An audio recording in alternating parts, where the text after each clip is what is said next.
we are going to talk about how the hell Grant Cardone built a multi-billion-dollar multifamily real estate portfolio in less than 8 years.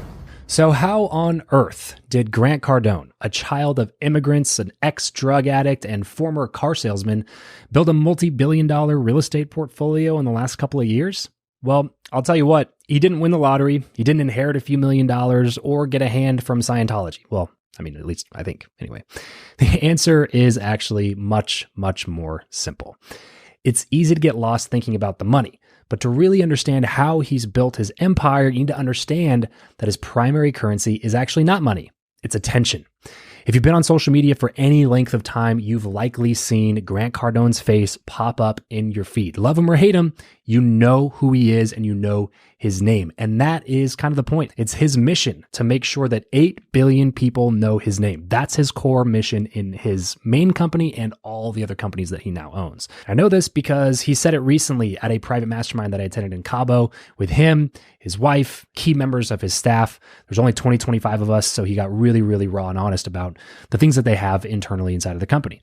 So the thing that I took notice of is that he didn't say that he wanted to get 8 billion people to like him.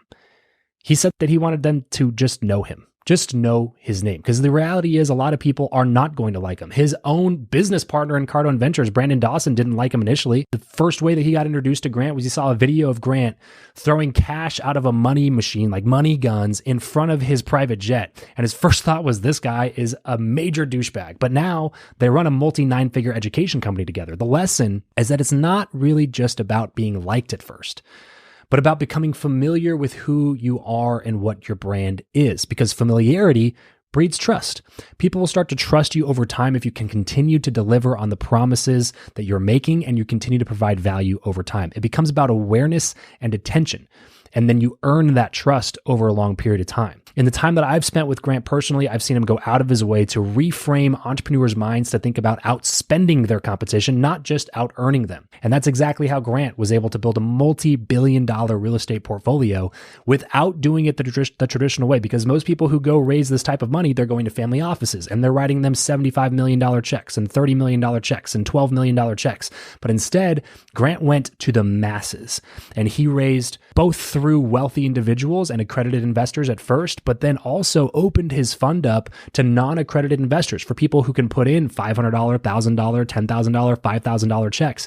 And that was the bulk of the money that he's raised is through these non-accredited investors, which is incredible if you think about how many different investors would have to invest in order to reach the number that he's raised. It's an insane, insane amount of money, but he's done that because he was able to earn trust with a large segment of the population over a longer period of time because he focused on bringing attention rather than making sure that his ROI was there at the very, very beginning. So what can you do in your business to earn more attention that can turn into trust at a later time?